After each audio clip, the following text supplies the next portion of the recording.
Hello दोस्तों, तो आज हम लोग स्टार्ट करने वाले हैं सॉल्यूशंस चैप्टर का 2.1 और 2.2 टाइप्स ऑफ सॉल्यूशन और एक्सप्रेसिंग कंसंट्रेशन ऑफ सॉल्यूशंस हमने कवर कर चुके हैं, जो कि प्रीवियस वीडियो में है। उसका लिंक मैं आपको डिस्क्रिप्शन में दे दूंगा। और सॉल्युबिलिटी अभी हम लोग कवर करेंगे। इसमें सॉल्युबिलिटी, फिर solubility of a solid in a liquid, फिर solubility of a gas in a liquid cover करेंगे।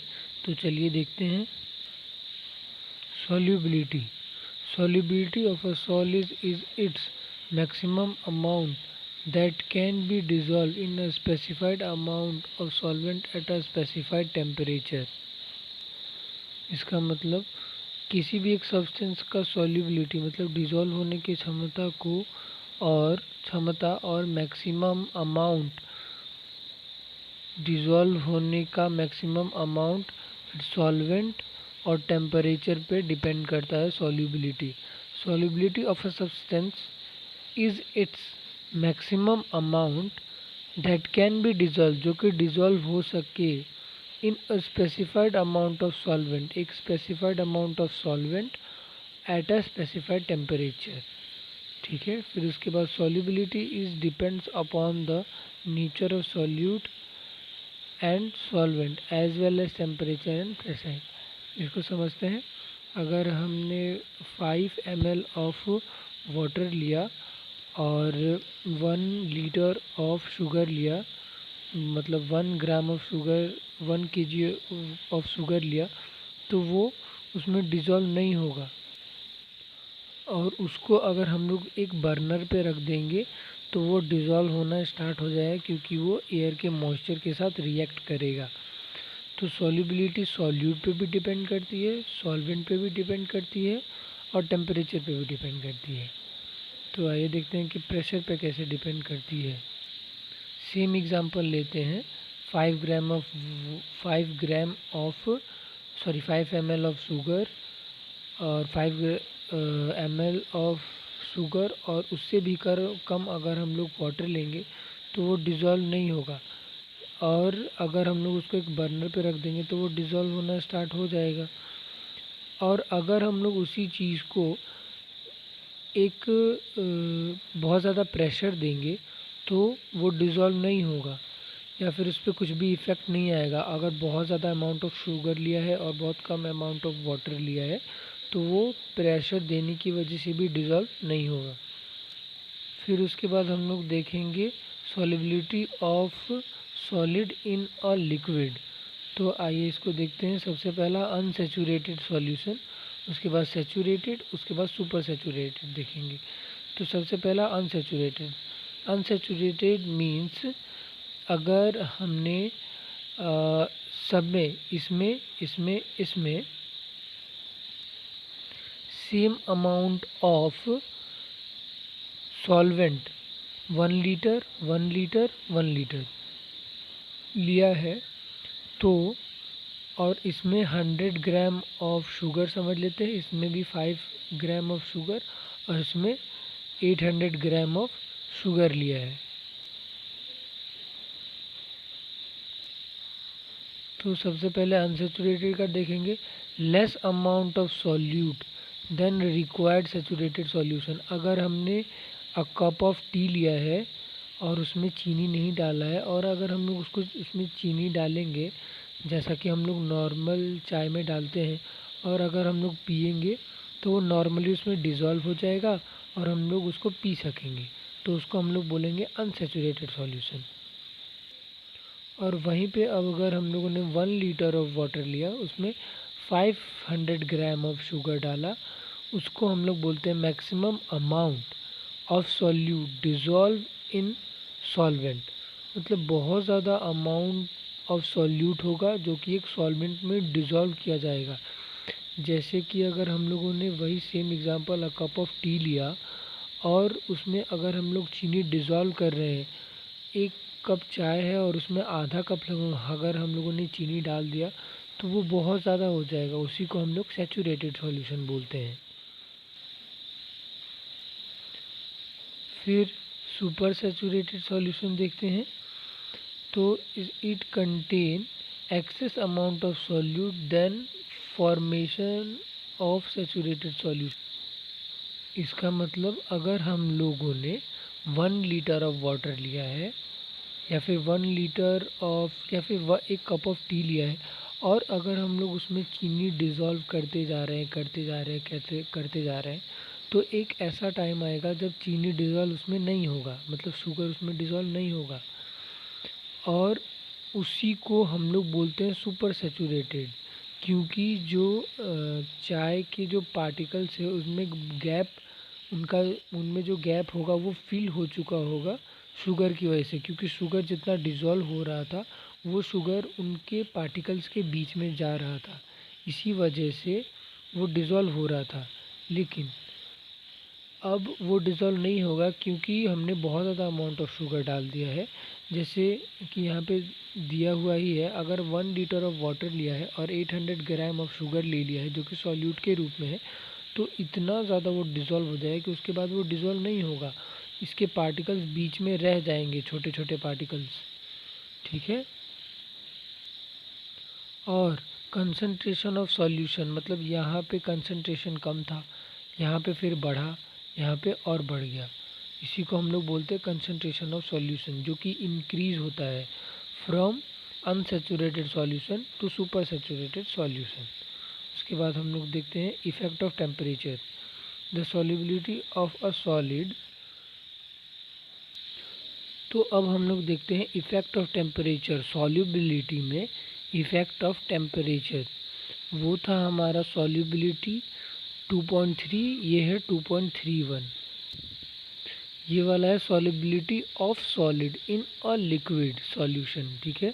तो इसमें हम लोग देखेंगे concentration of effect of temperature. The solubility of a solid, किसी भी एक सॉलिड का सॉल्युबिलिटी एक लिक्विड में is significantly affected by temperature changes.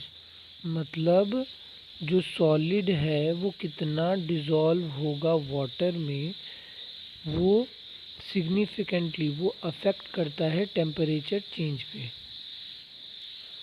और वहीं अगर हम देखें effect of pressure, pressure does not have any significant effect on solubility of solid in liquid, जैसा कि मैंने आपको पहले बताया था। फिर उसके बाद 2.32 देखते हैं, लास्ट पॉइंट हमारा, जो कि बहुत ज़्यादा इम्पॉर्टेंट है, आ सकता है एग्ज़ाम में। फिर solubility of a gas in liquid, इसमें सबसे इम्पॉर्टेंट है हेनरीज लॉ। तो हेनरीज लॉ को समझते हैं। Means solubility is directly proportional to partial pressure. Henry's law states that at a constant temperature the solubility of gas in a liquid is directly proportional to the partial pressure of the gas present above the surface of liquid solution, या फिर solution liquid और solution। तो आइए इसको हम लोग समझते हैं। हेनरीज लॉ, जो हेनरीज लॉ स्टेट करता है एट अ कांस्टेंट टेम्परेचर, किसी भी एक कांस्टेंट टेम्परेचर पे जो सॉल्युबिलिटी डिज़ोल्व होने की क्षमता ऑफ अ गैस, किसी भी एक गैस, क्योंकि हम लोग पढ़ रहे हैं solubility of a gas in a liquid, एक लिक्विड में गैस। ठीक है। तो in a liquid is directly proportional to partial pressure of the gas present above the surface of liquid और सॉल्यूशन। तो इसको हम लोग समझते हैं solubility is directly proportional to partial pressure.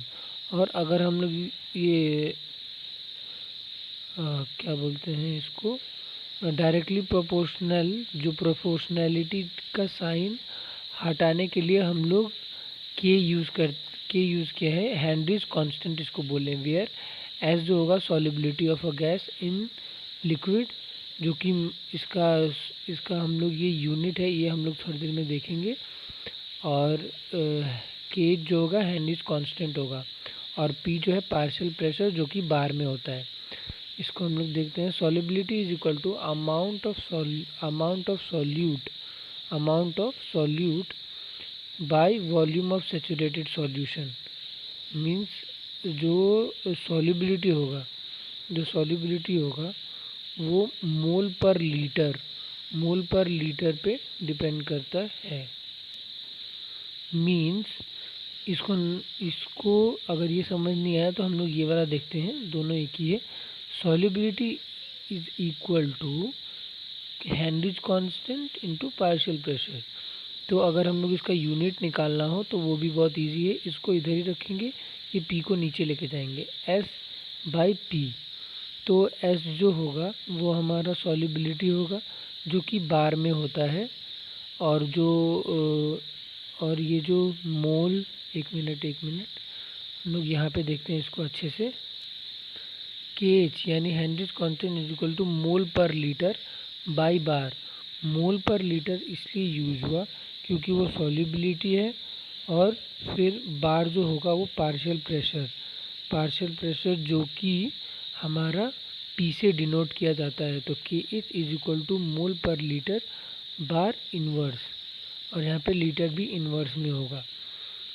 अब हम लोग जो most common use form of Henry's law होगा वो देखेंगे। Most common use form of Henry's law states that partial pressure of the gas in vapour phase, जो partial pressure होगा gas का जो कि वेपर फेज में प्रेजेंट होगा, is proportional to mole fraction of the gas in the solution. ठीक है, ये सेम ये वाला ही है जो हमने यहाँ पे पढ़ा था, हेनरीज लॉ का डेफिनेशन। सेम दोनों में से कोई एक हम लोग एग्ज़ाम में लिख सकते हैं। तो इसको हम लोग कुछ ऐसे समझते हैं।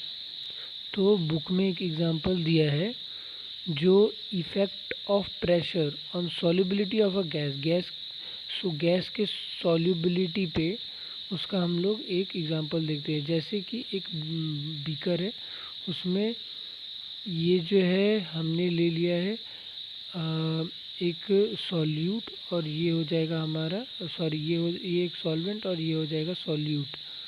तो जब हम लोग एक प्रेशर क्रिएट करेंगे, मींस इफ़ेक्ट ऑफ प्रेशर का इफ़ेक्ट एक गैस के ऊपर, the concentration of dissolve gas is proportional to the pressure of gas above the solution. ये एक सॉल्यूशन है और ये एक गैस है, ये एक सॉल्यूशन है और ये एक गैस है, सॉरी। फिर अगर यहाँ पे एक पिस्टन लगा दिया है जैसा कि आप देख रहे हैं, और यहाँ पे बहुत सारे पिस्टन लगाए गए हैं। तो शुरू में जो पिस्टन लगाया गया है उसकी वजह से इस पर कुछ इफ़ेक्ट नहीं पड़ रहा है, लेकिन अगर हमने उसी को नीचे दबा दिया तो इफ़ेक्ट ये हुआ कि जो पार्टिकल्स है वो बहुत पास आ गए हैं।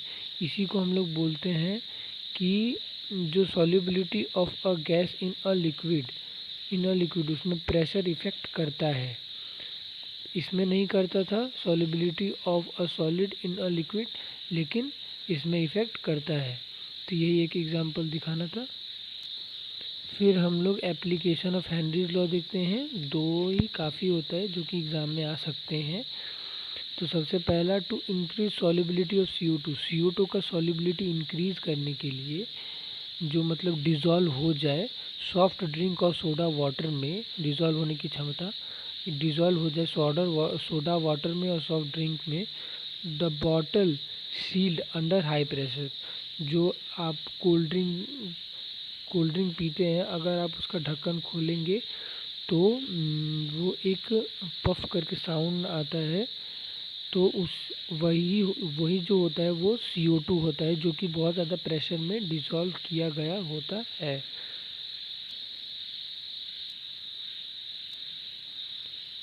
At high altitude, the partial pressure of O2 is less than the ground level. This leads to lower concentration of CO2 in the blood and tissue of people living at a higher altitude. इसका मतलब at higher altitude बहुत ज़्यादा ऊपर, मतलब बहुत ज़्यादा ऊपर जाने से, जैसे माउंट पे जाएंगे तो वहाँ पे CO2 का जो मतलब प्रेशर होगा वो बहुत कम होगा according to ground level. This lead to, इसी की वजह से लोअर कंसंट्रेशन ऑफ O2 में बहुत O2 की मात्रा बहुत कम हो जाती है, और इसी की वजह से ब्लड और टिश्यू ब्लड और टिश्यू अच्छे से काम नहीं करते किसी भी मतलब नॉर्मल ह्यूमन बॉडी की हाई एल्टीट्यूड पे जाने की वजह से। अब हम लोग देखते हैं vapour pressure of liquid solution.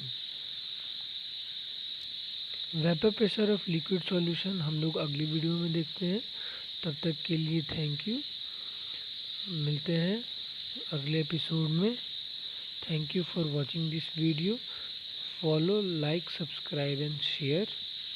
Thank you.